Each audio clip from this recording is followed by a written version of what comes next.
El mar que se extiende ante mí mientras escribo, más que destellar, resplandece bajo el suave sol de mayo.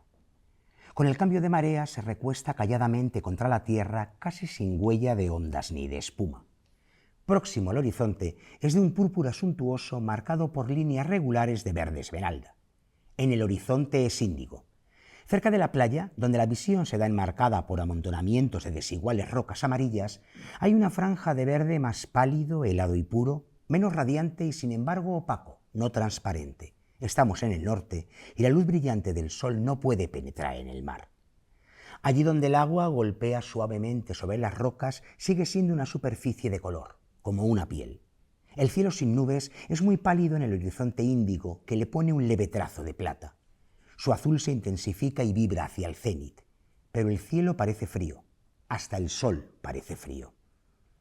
Había escrito lo que antecede, destinado a ser el párrafo inicial de mis memorias, cuando sucedió algo tan extraordinario y tan horrible que no puedo decidirme a describirlo ni siquiera ahora, transcurrido un intervalo, a pesar de que se me ha ocurrido una explicación posible, aunque no del todo tranquilizadora. Quizá me sentiré más sosegado y con la cabeza más despejada después de un nuevo intervalo. He hablado de memorias. ¿Será eso lo que resulte de esta crónica? El tiempo lo dirá. En este momento, cuando no tiene más que una página, más bien da la sensación de un diario que de unas memorias. Pues bien, que sea un diario. ¿Cómo lamento no haber llevado uno antes? ¿Qué recordatorio habría sido? Pero ahora los principales acontecimientos de mi vida han pasado y lo único que me queda es recordar en tranquilidad. ¿Arrepentirme de una vida de egoísmo? No exactamente, y sin embargo algo parecido. Por cierto que jamás dije esto a las señoras ni a los caballeros del teatro. Todavía estarían riéndose. El teatro es sin duda un lugar para aprender sobre la brevedad de la gloria humana. Oh, todas esas pantomimas maravillosas, resplandecientes, absolutamente desaparecidas. Ahora he de abjurar de la magia y convertirme en ermitaño. Ponerme en una situación en la que pueda decir sinceramente que no tengo otra cosa que hacer que aprender a ser bueno. Con razón se considera el final de la vida como un periodo de meditación. ¿Acaso lamentaré no haberlo comenzado antes? Y hemos vuelto, sí, como el criminal, al lugar donde todo ocurrió. Hemos vuelto, Pablo Vilaboy, a Iris Murdoch. En concreto, a una de sus obras cumbre, si no la más conocida, Premio Booker de 1978, que la confirmó como gran novelista. Hasta ese momento era más apreciada como filósofa que en sus intentos literarios, pero llegó El mar y bueno, la entronizó como la novelista que ha llegado hasta nuestros días. Una novela larga, extensa, honda y profunda, como el mar, y no esperaríamos nada más liviano, o tal vez, aunque hablamos aquí de uno de sus cuentos, de Iris Murdoch, pero por otro lado, una novela que se lee con una facilidad pasmosa. O sea, entras en este torrente de recuerdos y reflexiones del narrador y a partir de ahí te dejas llevar. Sí, también es cierto que Iris Murdoch juega mucho con, bueno, tanto en la historia que cuenta como en cómo la cuenta, con el oleaje de vivencias y de palabras, y también pone muchas veces al lector contra las cuerdas de decir voy a agotarme, porque dentro de esta retahíla de recuerdos del protagonista hay una historia de amor muy obsesiva, que es la que pues ocupa prácticamente los 3/4 de la novela, que llega a un punto en que, como digo, te pone contra las cuerdas como lector de si aguantas más por el tono obsesivo y como digo yo, el ir y venir de la forma en que tiene de narrar Iris Murdoch.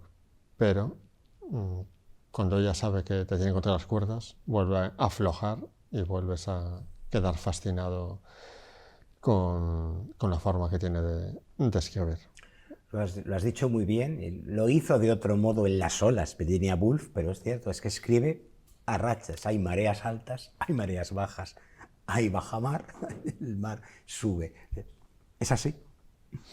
Yo quizás no sería la primera novela que recomendaría para entrar en el universo de Iris Murdoch, No. pero bueno, una vez que uno se familiarice con otros trabajos más asequibles de ella, desde luego es un digno libro para sumergirse en él y conocer toda la hondura y el talento de esta escritora irlandesa. Pues me acabo de dar cuenta, lo prometo en ese mismo momento, que es la tercera vez que hablamos de Iris Murdoch, con dos de sus obras y con la primera obra que le dedicó John Bailey en su momento cuando acababa de fallecer. Y nuestro invitado también es la tercera vez que viene al programa y se pone al frente del ranking junto a Martín Yade. O sea, está la competición en todo lo alto, señores, porque fíjense quién nos iba a decir que tiempo después él iba a ser de verdad un compañero nuestro y alguien de la familia. Manuel Ríos San Martín, bienvenido a El Arpa de Bécquer. Oye, qué honor, no sabía que... Encantado de estar con vosotros, ya sabéis. Pues ya, compartir ya de empatas en el ranking. Bueno, hay que decirlo, hay dos invitados que han venido 3 veces también, Carlos Herrera Carbón y Miguel Ángel Delgado, pero han venido alguna vez acompañado. Bueno. O sea, en solitario, Martín Yade dos y media, han venido claro, 2 y media. No sé, como diría Catherine Hepburn, llevándolas. Vamos a hablar de este libro y me dirán ustedes, ¿qué novedad? Pues sí, claro que no es novedad, La huella del mal. ¿Por qué? Fíjense si no es novedad, lo demuestro, porque aquí pone, para Óscar, me parece que te han hablado bien de la novela, espero no defraudarte, gracias por venir a Getafe Negro, esto era en 2019, entonces ahora, fíjense, todo este tiempo, y ha venido varias veces, no me ha dado opción de decirle que no, me ha decepcionado, todo lo contrario, pero es que ahora es bendita novedad, renovedad, porque él también nos cuenta, cuando voy como novelista, como Virginia Woolf, vacaciones de escritora, hago vacaciones de guionista, y resulta que ahora una novela con tantísimas localizaciones, con tantísimas escenas al aire libre de noche, que transcurren a Atapuerca, que tiene flashbacks a la prehistoria, vas tú mismo y lo conviertes en guión y lo diriges. Sí. Qué osado eres, chico. La verdad es que ha sido un viaje interesante, ¿eh? El transformar tu propia novela en una película es todo el proceso de reescribir el guión, pues la novela es gordita y se ve, ¿no? Y dejarla en 100 páginas o 105, ¿no? Que creo que he tenido el guión al final, y luego dirigirla, pues ha sido una experiencia muy cansada, muy interesante, muy divertida, y la verdad es que estoy muy contento. Como digo, tú nos lo contabas en aquella primera visita y luego lo volviste a contar en la segunda, eso me permito como novelista lo que no puedo hacer como guionista, sí. Entonces tú escribiste esto con plenísima libertad, de hecho se anunció en su momento como tu proyecto más personal, sí. Han venido varios, pero este era tu proyecto más personal, pero a lo mejor tal vez como Elvira Mínguez hizo con cierta inteligencia, sí. Te reservabas el hecho de si esto al final alguien lo quiere adaptar, tendré que ser yo mismo, sí. O pensaste que tenga vida propia, o te vino y dijiste, venga, la adapto yo. ¿Cómo fue lo de llegar al final a tú escribir el guión y dirigirla? En mi contrato con Planeta, en este caso, yo siempre tengo reservado los derechos audiovisuales yo tengo que aprobarlo, digamos. O sea, no es que tenga que hacerlo yo, pero yo por lo menos tengo que aprobarlo y soy una primera opción para hacerlo. Entonces, cuando primero surgió como serie de televisión, y estuvimos a punto de hacerlo como serie de televisión, pero llegó la pandemia y paralizó todo. Y luego surgió de nuevo el proyecto como posible película, y entonces ya sí que, como serie no sé si la hubiera dirigido yo, quizá el capítulo 1, pero al ser película, pues ahí ya no lo dudé, ¿no?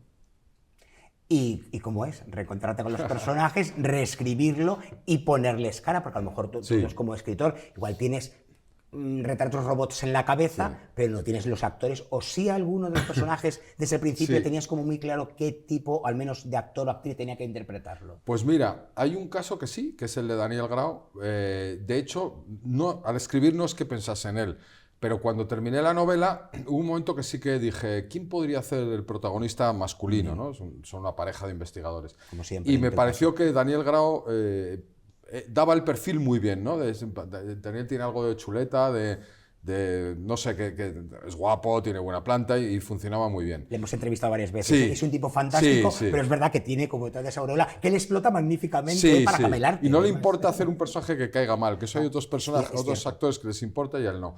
Y luego, sin embargo, apareció Blanca Suárez, la posibilidad de que fuera Blanca Suárez en un momento determinado. Yo sí que tenía, no sabía quién podía hacer el personaje de Silvia, que es la otra protagonista. Y cuando ya nos planteamos, vamos a ver, hagamos casting, dijimos, oye, ¿y Blanca Suárez querría hacerlo? Y la verdad es que le preguntamos, al principio parecía que tenía muy pocas fechas, que era muy complicado, no va a poder, es imposible. Y yo le dije, bueno, que se lea el guión. Se leyó el guión y la verdad, tengo que decir que me puso contento. Menudo personaje. Claro, de repente ya sí había fecha, ya todo empezó a encajar, ¿no? Y la verdad es que luego con Blanca la relación ha sido fantástica. Bueno, como he dicho yo por debajo, mientras que tú hablabas, es verdad, en general en tus novelas te gusta poner una pareja de investigadores, pero aquí hay un tercer ángulo muy importante que es Rodrigo, que es Víctor Palmero. Víctor Palmero. Pues la verdad es que es un personaje que tiene su complicación, ¿no? Parece que es menos protagonista, pero no. Sí, tiene. Sí, claro. Y hay algo que luego cuando lo pasas a película, y es que hay una cantidad de información que en un momento determinado hay que saber, ¿no? Y que la policía investiga y tiene datos.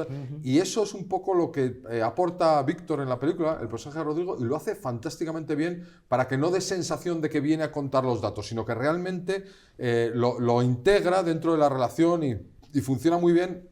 También él tiene complicidad con el personaje de Blanca y cada vez que Daniel les dice una barbaridad pues el tío se propasa de su poder en la investigación, ¿no? Porque él es un simple asesor, pues los otros dos se miran, ¿no? Como diciendo, este tío, ¿qué hacemos con este, ¿no? Entonces, esa complicidad entre Blanca y Víctor, entre los dos personajes, funciona muy bien también.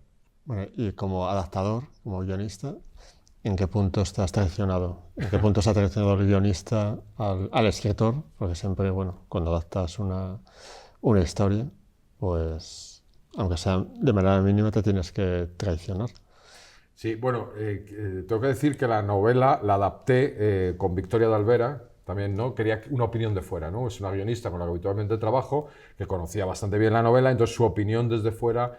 y de hecho pasó una cosa curiosa, y es que yo creo que Victoria se convirtió de alguna manera en la defensora de la novela, mientras que yo quería cambiar más cosas, porque me parecía que la novela está bien, pero que el audiovisual tiene otros códigos, ¿no? Entonces, siempre me gusta decir que una reflexión interior de un personaje en una novela es pura acción, ¿no? Y te puede llevar la trama, pero sin embargo en una película necesitas más acción de verdad, necesitas más persecuciones, peleas, tal. Entonces, por ejemplo, la película tiene mucha más presencia de los personajes jóvenes que en la novela. En la novela nosotros seguimos siempre a los policías y los policías descubren cosas que hacen a lo mejor los estudiantes que están en torno a Atapuerca, que están muy obsesionados por la prehistoria, pero que en la novela están de fondo. Y sin embargo aquí me pareció que esos personajes tenían mucho juego audiovisual. Y entonces los traigo al primer término y hay una trama, digamos, de la gente joven obsesionada con la prehistoria, que hace cosas un poco peculiares, que hace ritos ancestrales, tal, y me parece, por ejemplo, que eso funciona muy bien. Entonces, no es que sea exactamente una traición a la novela, pero sí creo que es una adaptación razonable al cambio de género, digamos, ¿no? de novela a película. Fíjate que releyendo la novela... Eso es vicio ya. No, sí, pues sí, pero aquel Getafe negro es como que, hombre, Atapuerca no se me olvida, pero dices, vamos a recolocar a recolocar las piezas en su sitio. Sí. Me he dado cuenta que, de algún modo, ya tenías por aquí el olor del miedo.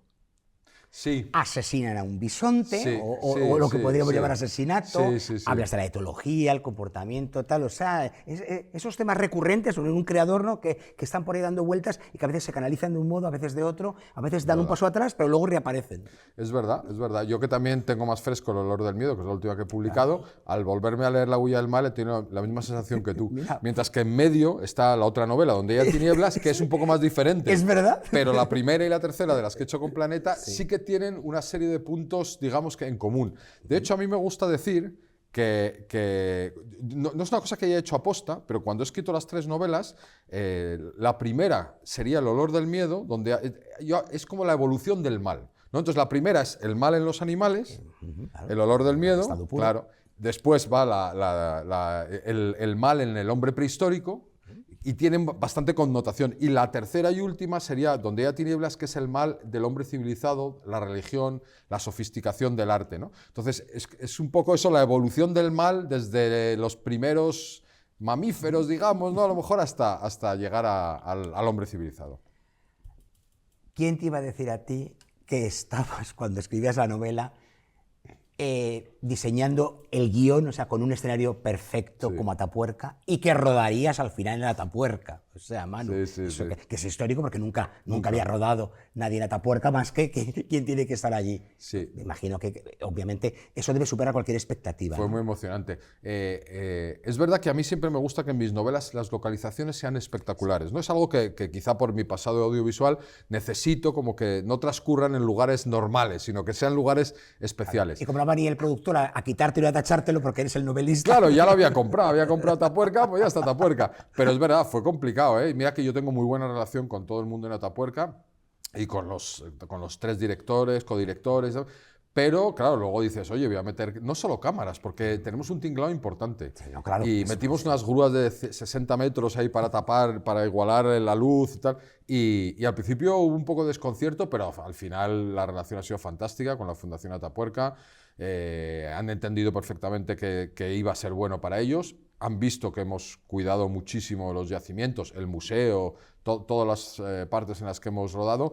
Y hay una anécdota para mí maravillosa, es que estábamos con la directora del museo y con Aurora, y que era un poco la que nos tenía que haber dado permiso y al final nos lo dio y tal. Bueno, pues rodamos una noche, iluminamos toda la trinchera del ferrocarril, que es un espacio increíble, ¿no? De 1 kilómetro de largo, 20 metros de alto y estrechito, 5 o 6 metros en algún sitio un poco más. Pero todas las excavaciones están tapadas por unos andamios como de Blade Runner. Entonces, imagínate eso, iluminado de noche. O sea, fue una cosa maravillosa que probablemente nunca más vuelva a pasar, ¿no? Entonces yo le puse, porque sabía que el primer hueso que se encontró en Atapuerca, el primer hueso importante, estaba allí, lo encontró ella, lo encontró excavando de noche y estaban escuchando las valquirias. Y entonces yo le preparé con el de sonido, la cabalgata de las valquirias, y cuando estábamos a punto de rodar le dije, ponla. Y la puse, bueno, fue un momento absolutamente emocionante, ¿no? Repetir aquello que había pasado en el año 94, creo recordar, ¿no? Fíjate, 30 años antes, ¿no? Fue una cosa increíble. Es que es verdad que a lo tonto como ocurre todo, pero hablemos de Atapuerca casi como si hubieran empezado antes de ayer. Lo claro es que fíjate lo que ha sido y lo que sigue siendo ese yacimiento. Sí, cada vez más, cada vez encuentran más cosas. Es increíble y espectacular. Y además tú haces en la novela que el director de la excavación diga algo que me parece fantástico, que es que su trabajo le gusta por el porqué. Ah, está bien. La eterna pregunta, ¿verdad? La eterna pregunta, sean lo que sea, aunque aquí claro, en concreto, pero sean lo que sea. Y en la novela policíaca, fíjate, a mí a veces me acusan de que en mis novelas el culpable no se desvela en la última página, sino bastante antes. A mí me gusta que se desvele antes. Y cuando me dicen eso, yo siempre digo, claro, pero lo que importa es el porqué. O sea, tú a veces ya sabes que alguien es el culpable, pero hasta que entiendas por qué lo ha hecho es mucho más interesante que quién. Así investigaba el comisario Maigret. Ajá, pues aunque en la última, a veces supera en la última página, pero verdad, Maigret es lo que le importa, por eso él va a los bares, rastrea las calles, las gentes, porque él quiere entender por qué se ha cometido ese crimen. Eso es.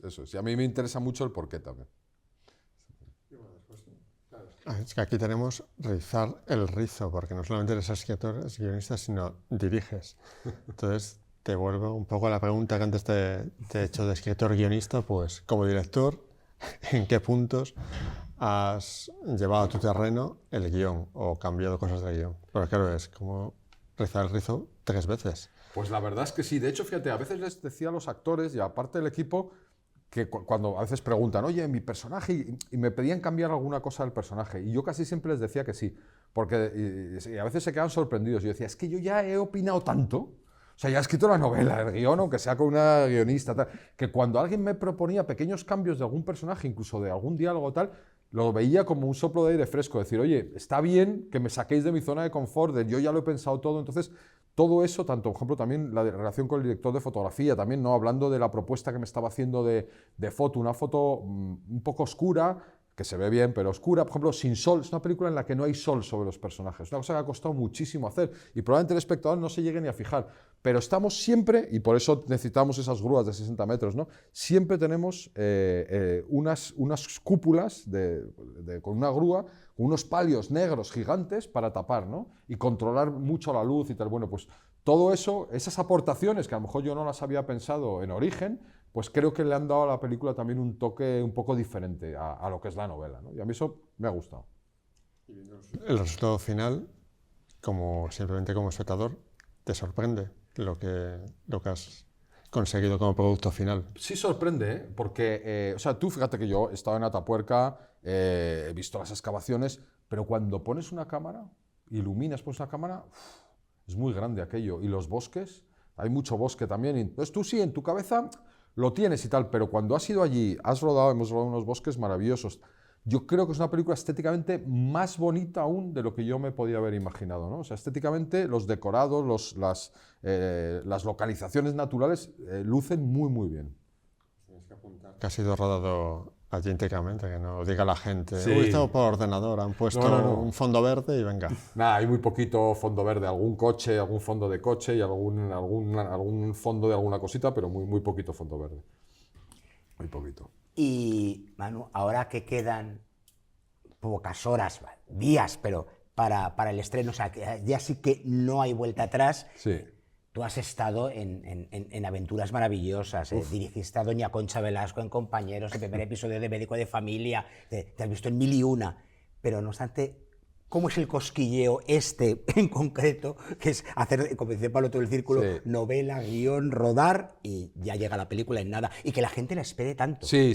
Además. Sí. Pues mira, el cine tiene algo especial, ¿eh? Un estreno en cine, o sea, fíjate que yo he hecho más televisión, Claro. Y me encanta la televisión, me lo he pasado muy bien haciendo televisión, pero los estrenos en cine, no por el glamour, que también, sino verlo en pantalla grande.